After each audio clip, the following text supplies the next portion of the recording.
आत्मा की खोज, अनंत शक्ति, आनंद और शांति, ईश्वरीय भक्ति के लिए जुड़े रहें हमारे चैनल से।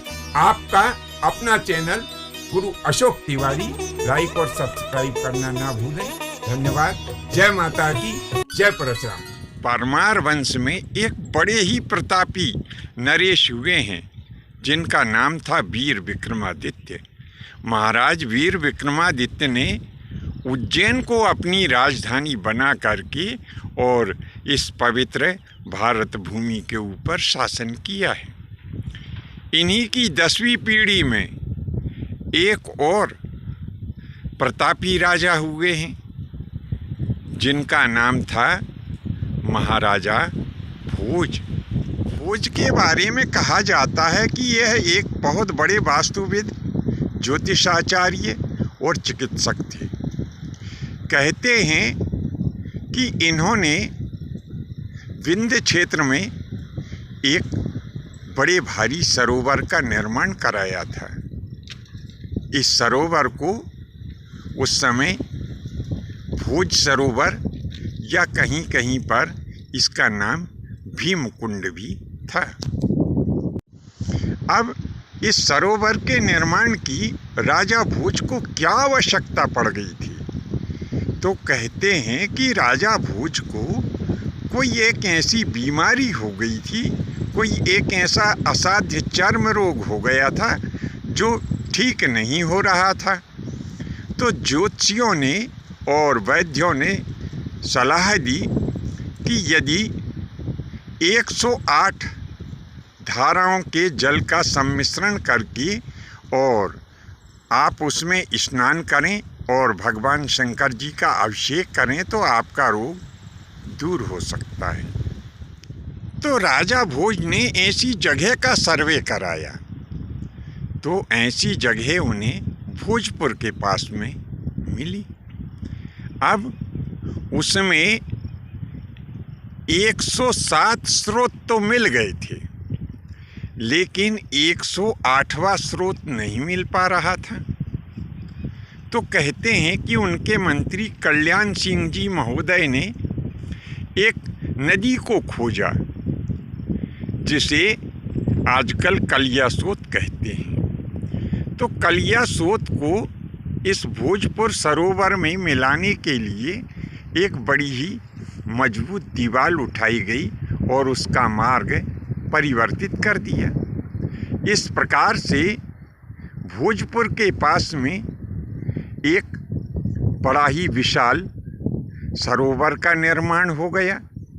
कहते हैं कि इतिहास के पन्नों में इस सरोवर का नाम भीमकुंड के नाम से दर्ज है। कुछ लोग इसे भोज सरोवर भी कहते रहे हैं। अब ऐसा भी कहा जाता है कि राजा भोज ने एक सरोवर का निर्माण करा करके और उसकी पाल के ऊपर एक बड़े नगर की भी स्थापना की थी और उसका नाम भोजपाल रखा था। अब क्योंकि राजा भोज ने सरोवर तो भोजपुर के पास में बनवाया था, फिर यह भोजपाल नाम का नगर कहाँ पर है? अधिकांश विद्वान आधुनिक भोपाल को ही भोजपाल मान लेते हैं, जो कि मेरे मत के अनुसार बिल्कुल सही नहीं है। क्योंकि इस क्षेत्र में राजा भोज के द्वारा मात्र एक ही सरोवर के निर्माण का वर्णन इतिहास में प्राप्त होता है। 2 सरोवरों के निर्माण का वर्णन प्राप्त नहीं होता है। तो इससे यह सिद्ध होता है कि राजा भोज ने जहाँ पर सरोवर का निर्माण कराया उसी सरोवर की पाल के ऊपर नगर की भी स्थापना उन्होंने की।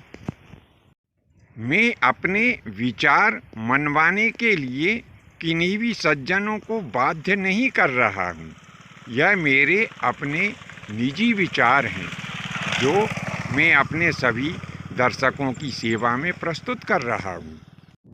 मैं पुरातत्व शास्त्रियों से प्रार्थना करता हूँ कि मेरे मत के ऊपर एक बार विचार कर पुनः खोज करने का कष्ट करें। ग्राम मेंदुआ से लेकर सिंहपुर इमलिया तक इस भोजपुर की संपूर्ण पहाड़ी के ऊपर पुराने भवनों के अवशेष देखे जा सकते हैं। यह संपूर्ण क्षेत्र 7 या 8 किलोमीटर लंबा और चौड़ा होता है। मेरा ऐसा मानना है कि आधुनिक भोजपुर ही पुरातन भोजपाल नाम का राजा भोज द्वारा स्थापित शहर हो सकता है।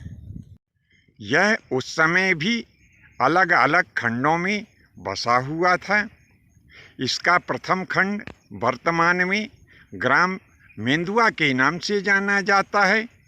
दूसरा खंड ग्राम तीरथनगर के नाम से जाना जाता है और तीसरा खंड भोजपुर के नाम से जाना जाता है।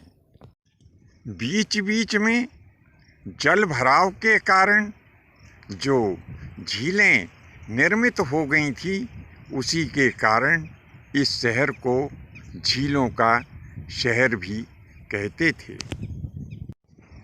बंधुओं, इस संबंध में हम तथ्यात्मक और पौराणिक जानकारी लेकर के फिर से अगले भाग में उपस्थित होंगे और उसमें बताएंगे कि भोपाल नाम के शहर की स्थापना किसने की थी।